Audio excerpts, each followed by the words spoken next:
बिस्मिल्लाहिर्रहमानिर्रहीम। Dear students, अस्सलाम वालेकुम। माय नेम इज़ जहान सादिक।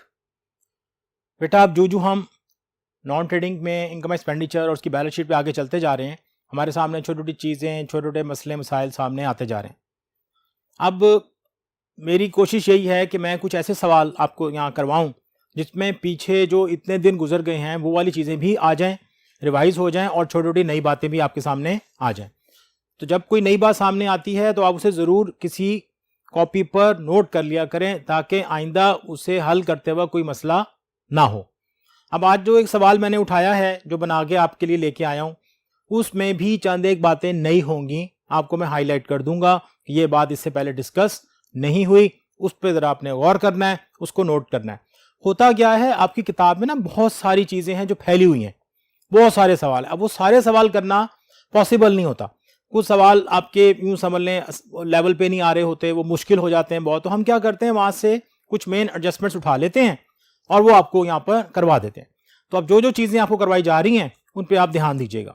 फिर किसी एक आध लेक्चर में हम क्या करेंगे, वो जितना कुछ हो चुका है उसे मैं एक दफ़ा सारा आपको पूरे लेक्चर का एक खलासा सिनॉप्सिस जो है वो आपसे डिस्कस कर लूँगा कि जिसमें हमने ये किया, ये बनाया, ऐसे किया, ऐसे किया, ताकि आप हर चीज़ आपके पास सम हो जाए और फिर आपको कोई सवाल करने में प्रॉब्लम ना आए। तो आप चलते हैं अपने सवाल की तरफ, उसे पढ़ते हैं और फिर उसे हल करते हैं और देखते हैं उसमें balance sheets, opening balance sheets कैसे बनेगी। रिसीट्स है पेमेंट अकाउंट है of the sultan club for the year ended December 31st, 2017। बेटा, अभी तक आपको, अब यहां जो एक चीज छोटी सी चेंज आ रही है, अभी तक आप देख रहे थे आपको मैं यहां पे एक ही बैलेंस देता था कैश का। अब मैंने यहां पे भी दो बैलेंस दे दिए हैं, कैश का है और एक बैंक का। एक तो ये चेंज क्वेश्चन में आपके आ गया। एंट्रेंस फी है, सब्सक्रिप्शन है, लॉकर रेंट है, सेल्स ऑफ वेस्ट पेपर है, सेल ऑफ मोटरसाइकिल, ये एक चेंज है आपके सामने। आप गौर कीजिएगा, इससे पहले मैंने एक लेक्चर में आपको सवाल कराया था, तो मैंने यहां पे एक फर्नीचर की वैल्यू लिखी थी और साथ में कहा था ये इसकी बुक वैल्यू है, ये इसकी बुक वैल्यू है। अब यहां पर अभी बुक वैल्यू मेंशन नहीं है। फर्ज करें ये सवाल ऐसा ही आता है, तो यूं समझिएगा यही ओपनिंग एसेट है और इतने पे सेल हो गया, इसका ना कोई प्रॉफिट है ना कोई लॉस है। मैं रिपीट कर रहा हूं इसी बात को आपको समझाने के लिए। फर्ज करें यहां पे बुक वैल्यू नहीं लिखी, इसका मतलब है ये एसेट ओपनिंग में था। ये मैंने आपको कल भी, इससे पहले भी जो लेक्चर हो चुके हैं उसमें बता चुका हूं कि अगर कोई एसेट आप सेल कर रहे हैं तो वो पहले मौजूद था, क्योंकि आपकी पेमेंट साइड आपको बता रही है कि आपने कोई एसेट परचेज नहीं किया सवाए फर्नीचर के कोई एसेट परचेज नहीं किया। इसका मतलब है ये एसेट पहले से था। तो अगर वो इसको बुक वैल्यू नहीं बता रहा, इसका मतलब ये है कि ये एसेट जितने का भी पड़ा था उतने का ही बिक गया, यानी कि अपनी बुक वैल्यू पर चला गया। और अगर कोई एसेट अपनी बुक वैल्यू पर सेल होगा तो इसका मतलब है वहां पर प्रॉफिट या लॉस नहीं आ रहा, प्रॉफिट या लॉस नहीं कैलकुलेट करेंगे, वो उतने भी चला गया। ये मैंने आपको एक assumption दी है, ऐसे सवाल भी मौजूद हैं। सिर्फ इतनी सी बात क्या कि वो चला जाता है कि एसेट सेल किया, क्योंकि हम आपको ये बताते हैं, मैं उस लास्ट टाइम ये बात आपसे कही थी कि जो कैपिटल रिसीट होती है, ठीक है, ये वाली सेल ऑफ एसेट वाली जो कैपिटल रिसीट है, ये हम रिकॉर्ड नहीं करते, लेकिन ये भी कैपिटल रिसीट है, ये रिकॉर्ड होगी, लेकिन ये नहीं होती। तो आपके ज़हन में एक सवाल आ रहा था, सर क्यों नहीं होती, तो उसका मैं आपको जवाब दे रहा हूं कि आपने एसेट जितने का लिया उतने का अगर बेचा तो एसेट तो नील हो गया, पैसे चले गए कैश में, यानी कि ये जो कैश है ये आपके क्लोजिंग बैलेंस में ऐड हो चुका है, इसलिए हम इसे कहीं नहीं रिकॉर्ड करते। बाकी एसेट में, एसेट अकाउंट को आप देखेंगे, एसेट अकाउंट आपका नील हो जाएगा, जितना डेबिट था उतने से एसेट चला जाएगा, जो प्रॉफिट है लॉस है वो आपके इनकम एक्सपेंडिचर में हम रिकॉर्ड कर लेते हैं। इसके बाद एक आया एंडोमेंट फंड। ये बहुत शुरू के लेक्चर में मैंने बताया था, एंडोमेंट बहुत अहम डेफिनेशन भी है। एंडोमेंट क्या होता है, these funds are generated by the non trading concern, क्यों, to get a permanent source of income, यानी कि ये फंड इसलिए क्रिएट किए जा रहे होते हैं कि ऐसे इदारों को परमानेंट सोर्स ऑफ इनकम मिलना शुरू हो जाए। वैसे भी जो भी चीज फंड के जिम्मे में आती है वो पैसा आउटसाइड बिजनेस इन्वेस्ट किया जाता है, जिसमें provident fund, dividend equalization fund, debenture redemption fund. तो ये क्या होता है, ये पैसा आउटसाइड बिजनेस इन्वेस्ट होता है, उस पे बिजनेस जो है इंटरेस्ट कमाता है, वो कमाने के बाद इसमें ऐड करता है और अपने खर्चे निकालता है। एंडोमेंट फंड आ गया, ये बैलेंस शीट में जाएगा जी, क्लोजिंग बैलेंस शीट में। पेमेंट साइड पे सैलरीज हैं, रिपेयर्स है, रेंट एंड रेट्स है, स्टेशनरी अभी तक पुराना काम। स्टेशनरी अगर इस तरह लिखी हो, स्पोर्ट्स मटेरियल इस तरह लिखा हो, तो इसका मतलब है ये एक्सपेंस है, जब तक इसके साथ कोई एडजस्टमेंट ना मिले। टेलीफोन चार्जेस हैं आपके पास, एक्सपेंस है। ये फर्नीचर आ गया, 31/8 को आपने परचेज किया। अगेन आप किस तरह सोचेंगे, कि अगस्त एंड हो गया, सितंबर, अक्टूबर, नवंबर, दिसंबर, इस एसेट को आपने कितने महीने इस्तेमाल किया? 4 महीने इस्तेमाल किया। कितने महीने की डेप्रिसिएशन आप कैलकुलेट करेंगे? 4 महीने की डेप्रिसिएशन आप इस पे कैलकुलेट करेंगे। इन्वेस्टमेंट इन गवर्नमेंट बॉन्ड्स है, फिक्स एसेट की तरह का होता है। इससे आप क्लोजिंग बैलेंस शीट में एसेट साइड पे लिखेंगे। उसके बाद बैलेंस शीट ही है आपके पास, 2 बैलेंस आ गए, कैश का भी और बैंक का भी, और इनका एग्रीगेट आ गया 113865। दोनों जो है वो क्लोजिंग बैलेंस शीट में एसेट साइड पर जाएंगे। ओपनिंग बैलेंस शीट में एसेट पे जाता है, क्लोजिंग बैलेंस शीट में एसेट साइड पर जाता है। अब बेटा एडजस्टमेंट लिखने का एक अंदाज देख लीजिएगा। ऑन 31 दिसंबर 2016, ये बहुत जरूरी है आपके लिए, क्योंकि आपकी जो करंट डेट है 17 है, इसका मतलब है ये लास्ट ईयर है। लास्ट ईयर मीन साल के शुरू में। अगर मैं लिखता यहां जनवरी 1 2017, तब भी यही बात थी। एक दफा मैंने क्वेश्चन में यहां यही भी लिखा हुआ है, इससे आप गौर कीजिएगा। फर्नीचर ओपनिंग इतना पड़ा हुआ है, इसका मतलब है अगर इस पर डेप्रिसिएशन आएगी तो पूरे साल की आएगी, पहली बात। दूसरी बात, ये फर्नीचर ओपनिंग बैलेंस शीट में भी आएगा, ये फर्नीचर एंडिंग बैलेंस शीट में भी आएगा। क्यों? ये फर्नीचर कहीं सेल नहीं हुआ, हमने तो सिर्फ मोटरसाइकिल सेल की है। आगे स्टॉक ऑफ स्टेशनरी, अगर ओपनिंग पड़ा है, ये ओपनिंग स्टॉक है। आपको पता है कि ओपनिंग स्टॉक जो हम ऐड करते हैं, क्लोजिंग स्टॉक लेस करते थे, और ये कौन सी आइटम थी? मैंने पहले भी बताया था, कंज्यूमेबल आइटम थी। मोटरसाइकिल है 12,000 की, जी ये कहानी आ गई। मोटरसाइकिल बड़ी थी 12,000 की, आपने कितने बेची? 8,000 में। तो प्रॉफिट हुआ, लॉस हुआ? लॉस हुआ। कितने का? 4,000 का। सब्सक्रिप्शन लास्ट ईयर की पड़ी हुई है, यानी कि जो आपने ओपनिंग थी वो इतनी है, लास्ट ईयर की इतनी है। जब आप सब्सक्रिप्शन रिसीव करते हैं तो उसमें ये लास्ट ईयर की इंक्लूड होती है, हम उसे क्या करेंगे? यहां से माइनस करेंगे, उसे यहां से क्या करेंगे? माइनस करेंगे इनकम एक्सपेंडिचर अकाउंट में, और ये ओपनिंग बैलेंस शीट में एसेट साइड पे जाएगी। आसान तरीके से, आसानी से देखें, 1, ये 2, ये 3, और ये 4, ये 5 और ये 6, ये आपके ओपनिंग एसेट्स हैं। तो हमेशा आपको ओपनिंग एसेट इस तरह ढूंढ लेने हैं, और इन चीजों को याद रखते हुए, ये सबसे आसान तरीका है ओपनिंग एसेट ढूंढने का। उसके बाद 31 दिसंबर 2017, अब ये लास्ट ईयर था, ये करंट ईयर है। देयर आर 550 members each paying annual subscription ₹120। ऐसे एडजस्टमेंट आप इसे पहले सवाल में भी देख चुके हैं, 120 रुपए हर बंदा देगा। उसके बाद capitalise the 1/5 of the entrance fee. Entrance fee को आपने कैपिटलाइज करना है, लेकिन सारी नहीं, ये एक नई बात है। इससे पहले हम लिखते थे कैपिटलाइज कर दें मेंबरशिप फी को या एंट्रेंस फी को, या जिसको भी कैपिटलाइज करना होता था, लेकिन यहां पे क्या लिखा हुआ है? आपने कैपिटलाइज करना है सिर्फ 1/5 पोर्शन।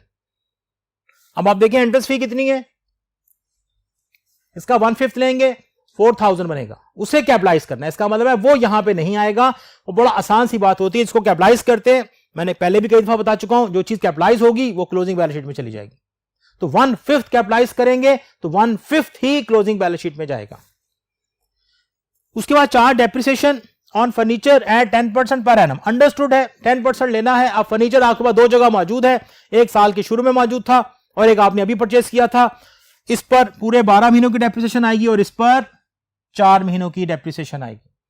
ये सारी इंफॉर्मेशन आपके पास जब कलेक्ट हो जाती है तो हम इसके बाद बनाते हैं इनकम एंड एक्सपेंडिचर अकाउंट। फिर देख लें जो क्वेश्चन में जो बातें आपको नई नजर आ रही थी। एक तो बेटा मोटरसाइकिल मैंने सेल की, उसकी ये बुक वैल्यू नहीं बताई, एक तो ये नया है। कैश और बैंक के बैलेंस मैंने 2 शो कर दिए, एक तो ये नया है। एक काम और किया मैंने ओपनिंग स्टॉक दिया है सिर्फ स्टेशनरी का, क्लोजिंग नहीं दिया, ये एक नई बात है। इसको क्या करेंगे? ओपनिंग बैलेंस शीट में तो जाएगा इस साइड पर, लेकिन क्लोजिंग बैलेंस शीट में इसमें से कोई चीज नहीं जाएगी। और ये सारे का सारा जो हमारा ये स्टॉक ऑफ स्टेशनरी होगा, ये सारे के सारे हमारे एक्सपेंस में चला जाएगा। ये कैसे जाएगा मैं उस पर जब सवाल कराऊंगा आपको तब बताऊंगा। मोटरसाइकिल ओपनिंग पड़ी हुई 12,000 की, हमने बेची 8,000 में, 4,000 का लॉस हो गया। सब्सक्रिप्शन लास्ट ईयर की है जिसका ताल्लुक ओपनिंग से है। ओपनिंग सब्सक्रिप्शन हो, लास्ट ईयर हो, तो ओपनिंग बैलेंस शीट में एस साइड पे जाती है, और इनकम एक्सपेंडिचर अकाउंट से हम इनकम साइड से सब्सक्रिप्शन से इसको क्या करेंगे? लेस करेंगे। मेंबर्स हैं, उसी तरह ही आप क्या करेंगे? आप इसको उससे मल्टीप्लाई करेंगे। I told you very earlier कि जब आप इस फिगर को मल्टीप्लाई करते हैं, that should be your current year income, that should be your current year income. हमने इसके मुताबिक एडजस्ट करना है। तो हम देखेंगे लास्ट टाइम हम इसे कैसे कर रहे थे और अब इसको किस तरह हम एडजस्ट कर पाएंगे। ले जी, ये सवाल सारा आपके सामने है। इसमें से इनकम और एक्सपेंसेस आप एक दफा फिर देख लें। स्टेशनरी, रेंट, रेट, ये सारे आपके चार्जेस तक सारे एक्सपेंस हैं। ये क्लोजिंग बैलेंस शीट का एसेट है, ये भी क्लोजिंग बैलेंस शीट का एसेट है, ये भी क्लोजिंग बैलेंस शीट का एसेट है। यानी कि ये 3 चीजें क्लोजिंग बैलेंस शीट में एसेट पे जाएंगी, ये 4 चीजें इनकम एंड एक्सपेंडिचर अकाउंट में एज ए एक्सपेंस जाएंगी। इधर देख लेते हैं इनकम, ये कैपिटलाइज होगी, ये आपकी इनकम है, ये आपकी इनकम है, ये आपकी इनकम है, ये कैपिटल रिसीट है, ये कैपिटल रिसीट है, ये इनकम नहीं है। तो यहां इनकम भी बहुत कम है, एक्सपेंस भी बहुत कम है, और हम इससे फिर अपना सवाल जनरेट करते हैं। ले जी, अब इस सवाल का सॉल्यूशन बनाने के लिए अब हम चलते हैं इसके नेक्स्ट बोर्ड पर और वहां जाके देखते हैं कि इनकम एक्सपेंडिचर अकाउंट कैसे बनाया जाएगा। आए चलें नेक्स्ट बोर्ड पर। एज यूजुअल सुल्तान क्लब का टाइटल आ गया, इनकम एक्सपेंडिचर अकाउंट टाइटल में आ गया, फॉर द ईयर एंडेड आ गया। 3 लाइनें आप लोगों को एडजस्ट करनी होती हैं जब आप कोई नया सवाल शुरू करते हैं, स्पेशली अकाउंट्स में। बेटा एज यूजुअल मैंने आपको बताया कि हम नॉर्मली कहां से आते हैं, इनकम साइड से आते हैं, क्योंकि उसकी तादाद कम होती है। तो एंट्रेंस फी देखते हैं, 20,000 थी रिसीट साइड पर, एडजस्टमेंट में बताया गया 1/5 कैपिटलाइज कर दें। 20,000 का 1/5 लेंगे तो ये 4,000 आएगा। 20,000 का 1/5 लेंगे तो कितना आएगा, 4,000 आएगा। और क्योंकि जो चीज कैपिटलाइज होती है वो यहां से माइनस हो जाती है, क्योंकि हमने बैलेंस शीट में लेके जानी है, तो हमने इसको यहां से माइनस किया और इसकी जो नेट अमाउंट आई वो आई 16,000। ये माइनस के बाद कितनी आई, 16,000। अब इसके बाद बात आई जी subscription. This is very much important. कुछ बच्चे ना यहां पे कंफ्यूजन का शिकार होते हैं, गलती का शिकार होते हैं। वो क्या करते हैं, एडजस्टमेंट्स आगे पीछे कर देते हैं। नहीं बेटा, एडजस्टमेंट आगे पीछे नहीं हो सकती। सबसे पहले हम अपनी करंट ईयर की इनकम तक पहुंचेंगे, फिर उसको एनालाइज करेंगे। चाहे कोई भी सिचुएशन हो, पहले उसे करंट ईयर तक पहुंचना है। मैंने क्या किया, आप ऐसा भी कर सकते थे, मिसाल के तौर पर आप इसको इससे कंपेयर करते तो 4,000 ऐड हो जाता, लेकिन एक्चुअल अमाउंट गलत हो जाती। आपकी जो एक्चुअल एक्रूड बन रहा था वो गलत फिगर आएगी। हो सकता है टोटल में आपका जवाब ठीक आ रहा हो, लेकिन जो आपके आउटस्टैंडिंग है, एक्रूड से आप कहते हैं, या लास्ट ईयर है, उसमें गलती आना शुरू हो जाएगी। पहले मैंने लास्ट ईयर की इनकम लेस की, मुझे पता चला मेरे करंट ईयर की इनकम जो आ रही है वो आ रही है 60,000। फिर मैंने उसे मल्टीप्लाई किया 550 मेंबर्स को 120 से, मेरे पास जो फिगर जनरेट हुआ 66,000 जनरेट हो गया। अब आप देख सकते हैं ये आपकी एक्चुअल इनकम है, ये रिसीव हुई है, मजीद कितनी लेनी है, 6,000। मजीद कितनी लेनी है, 6,000।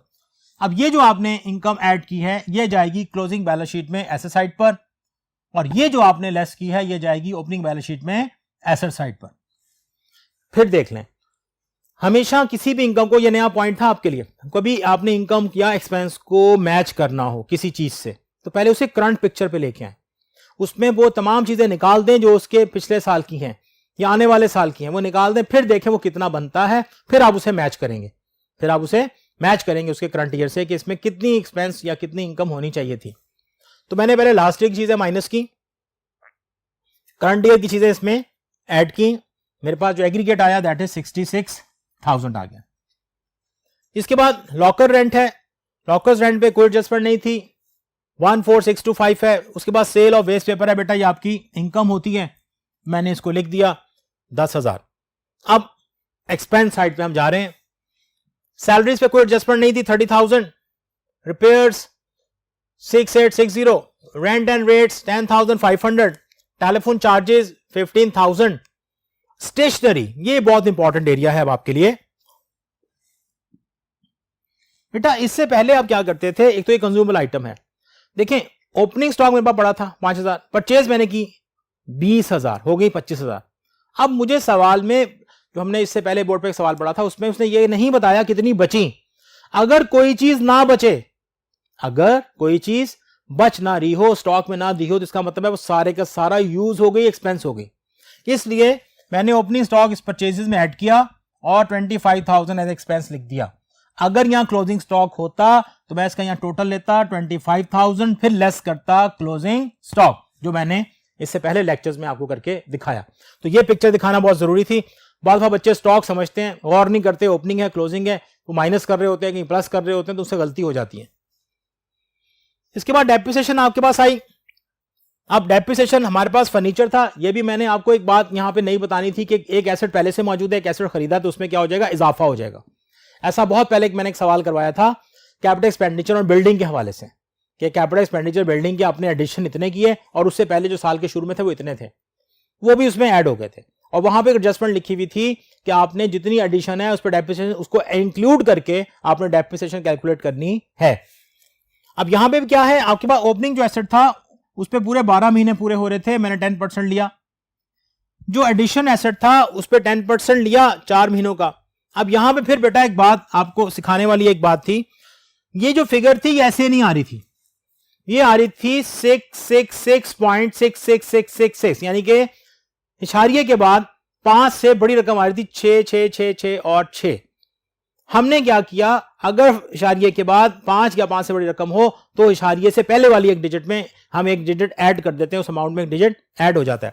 तो यहां आ रहा था 666.666, मैंने क्या किया, इसे कन्वर्ट कर दिया, ये बन गया 667। इससे पहले भी ये बात यहां पर डिस्कस हो चुकी है, डेप्रिसिएशन में भी ये बात डिस्कस हो चुकी है कि अगर आपके पास डेसिमल के बाद कोई फिगर आ रहा हो तो आपने उसे कैसे जनरेट करना है या कैसे कन्वर्ट करना है। इनका एग्रीगेट आया 3667। अब आया जी loss on sale of motorcycle. इस पे मैंने आपको इंडिकेट कर दिया कि आपने जो मोटरसाइकिल थी आपके पास वो थी 12,000 की, सेल की आपने 8,000 में। देखिए ये 8,000 कहीं नहीं हम शो कर रहे, हम क्या कर रहे हैं, उसका लॉस शो कर रहे हैं, क्योंकि लास्ट टाइम मैंने ये सवाल किया था तो मैंने यहां माइनस नहीं किया था। आज मैं आपको ये भी करके दिखा रहा हूं, अगर आप चाहें तो यहां लिख सकते हैं कि 12,000 में से अगर आप 8,000 माइनस करें तो आपके पास लॉस आएगा कितना बेटा, 4,000 का। ये 4,000 आपका लॉस है। जब ये आप तमाम एडजस्टमेंट अकाउंट फॉर कर लेते हैं फिर उसी तरीके से हम सरप्लस या डेफिसिट देखेंगे। हमारे पास क्रेडिट साइड का टोटल आ रहा है 1,06,625। हमेशा मैंने आपको बताया, पहले आप इसको कैलकुलेटर पे लिख लेंगे, 1,06,625 कैलकुलेटर पे लिखेंगे और उसमें से 1 बाय 1 1 2 3 4 5 6 7 आइटम्स को आप 1 बाय 1 माइनस कर देंगे। आहिस्ता आहिस्ता उसे आप क्या करेंगे, माइनस करेंगे। जब आप उसे आहिस्ता आहिस्ता माइनस करेंगे तो आपके पास एक सरप्लस आएगा 11,598, 11,598 का, 11,598 का ये सरप्लस आ गया। अब सरप्लस आप क्या करते थे, हम इसे कैपिटल फंड में लेके जाते हैं और उसे वहां जाके क्या करते हैं बेटा, ऐड करते हैं। जो डेफिसिट होता था उस पर भी मैं एक लेक्चर दे चुका हूं आपको। डेफिसिट होता था वो इधर नहीं निकलता, वो इस साइड पे निकलता है क्योंकि डेबिट साइड ज्यादा होती है। सरप्लस की अगर डेफिनेशन आप भूल गए तो क्या था, excess of income over expenditure. अगर इनकम ज्यादा है एक्सपेंडिचर से तो सरप्लस आएगा, अगर एक्सपेंडिचर ज्यादा है इनकम से तो डेफिसिट आएगा। एक बात और याद रखिएगा, बहुत अहम बात है, इस पे एमसीक्यू भी आ चुका है। इनकम एंड एक्सपेंडिचर अकाउंट का बैलेंस क्या होता है, what is the balance of income and expenditure account, what is the balance of income and expenditure account. ये इसका बैलेंस है बेटा, या इधर निकल रहा है इसका मतलब है क्रेडिट साइड बढ़ी है, उधर निकलेगा तो डेबिट साइड बढ़ी है। तो एमसीक्यू किस तरह आता है, what is the balance of income expenditure account. Option A surplus, option B deficit, option C surplus और डेफिसिट। तो इसका चौथा होगा जी ऑल ऑफ दीज है या नन ऑफ दीज है। तो इसमें जो सी है सरप्लस और डेफिसिट, जो इसका बैलेंस होता है या सरप्लस होता है या डेफिसिट होता है, इसे ज़हन में रखिएगा। ये आपके पास इनकम एक्सपेंडिचर अकाउंट का फॉर्मेट है। फिर वही मैं हमेशा एक बात कहता हूं कि जितनी आइटम आप इनकम एक्सपेंडिचर की वहां से रिसीट से पेमेंट अकाउंट से उठा के यहां ले आते हैं तो वहां जो आइटम बचती हैं वो किसकी होंगी, ओपनिंग बैलेंस शीट की और क्लोजिंग बैलेंस शीट की। अब अगर आप उनमें से ओपनिंग बैलेंस शीट की आइटम्स को अलग कर दें तो बाकी किसकी बचेंगी, क्लोजिंग की। तो ये बनाना बहुत आसान होता है। मैं हर लेक्चर में आपको एक समरी बता रहा होता हूं कि बेटा जब आप सवाल करें तो एक दफा एक सवाल खुद करके निशान लगाकर, अच्छा जी ये हमने ले लिया, ये ले लिया, ये कर लिया, ये कर लिया, और फिर जाकर सवाल को फाइनलाइज करके देखें, आपको आइडिया हो जाएगा कि आपने ये क्या किया था और कैसे करना है। ले जी, इसके बाद इसी बोर्ड पर मैं आपको ओपनिंग कैपिटल फंड की कैलकुलेशन हमेशा बताता हूं ताकि आपको आइडिया हो जाए कि जब हम बैलेंस शीट में जाएंगे तो ओपनिंग कैपिटल फंड कितना होगा। मैंने सवाल पढ़ते ही आपको एक आइडिया दिया था, आपके पास जो ओपनिंग एसेट्स हैं वो 6 हैं। ओपनिंग एसेट्स कितने हैं, वो 6 थे।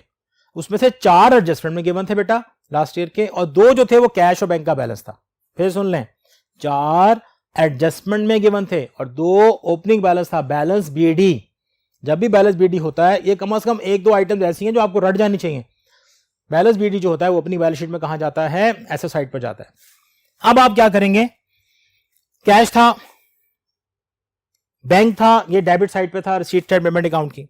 फर्नीचर बेटा ये एडजस्टमेंट में था, सब्सक्रिप्शन भी एडजस्टमेंट में थी, मोटर साइकिल भी एडजस्टमेंट में थी, स्टेशनरी भी एडजस्टमेंट में थी।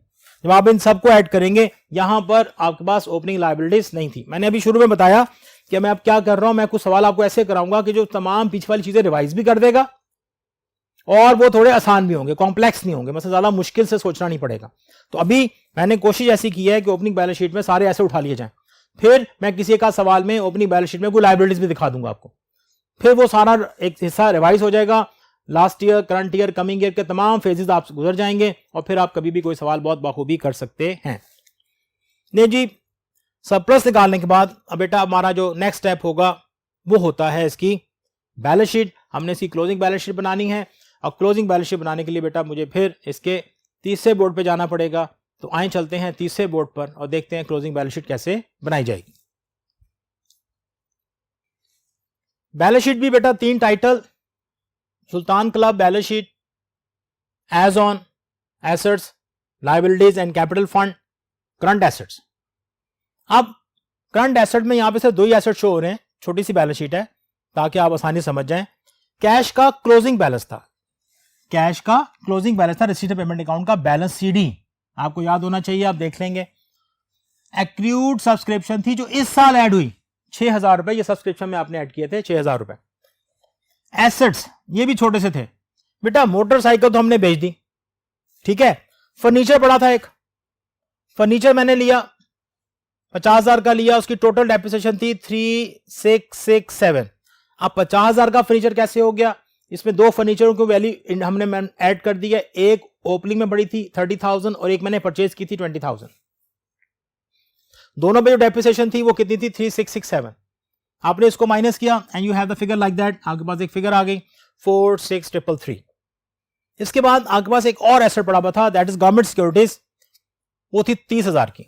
अब देखिए वो जो ओपनिंग एसेट्स थे उनमें से एक एसेट यहां पे आपको नजर आ रहा है, वो था फर्नीचर। सब्सक्रिप्शन लास्ट ईयर का एसेट था, ओपनिंग स्टॉक भी लास्ट ईयर का एसेट था। उसके बाद जो मोटरसाइकिल थी वो हमने सेल कर दी। तो ये बात जहन में रखनी है, जो एसेट बिक जाएगा वो क्लोजिंग बैलेंस शीट में शो नहीं होगा। बाज दफा क्या होता है, आप जो एसेट बेच भी देते हैं आप उसे भी शो कर रहे होते हैं क्लोजिंग बैलेंस शीट में, फिर आपकी क्लोजिंग बैलेंस शीट मैच नहीं करती। जो एसेट सेल कर दिया जाएगा वो क्लोजिंग बैलेंस शीट में नजर नहीं आएगा, जो एसेट सेल कर दिया जाएगा वो क्लोजिंग बैलेंस शीट में नजर नहीं आएगा। इसके बाद आपके पास लायबिलिटी साइड है, मैंने एक हेडिंग दे दी कैपिटलाइज, क्योंकि मेरे पास ना कोई करंट लायबिलिटीज नहीं थी।